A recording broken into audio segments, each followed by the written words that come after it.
Թեհրանում մեկնարկել են հանգուցյալ գերագույն առաջնորդ Ալի Խամենեի հիշատակի արարողությունները, մասնակցել է նաև Հայաստանի պատվիրակությունը վարչապետ Նիկոլ Փաշինյանի գլխավորությամբ։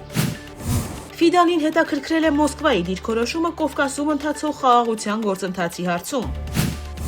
Ռուսաստանը սպառնում է նոր հարվածներ հասցնել Կիևին, Ուկրաինան դաշնակիցներին խնդրում է ուժեղացնել երկրի օդային պաշտպանությունը։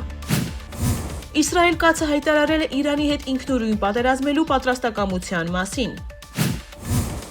Իրանը մերժել է ատոմային էներգիայի միջազգային գործակալության մուտքը իր միջուկային օբյեկտներ։ Կիևը ձգտում է, որ ՆԱՏՕ-ն ճանաչի Ուկրաինայի նոր դերը անվտանգության ճարտարապետության մեջ։ Բելարուսի իշխանությունները կոչ են արել քաղաքացիներին հրաժարվել Ռուսաստան մեկնելուց։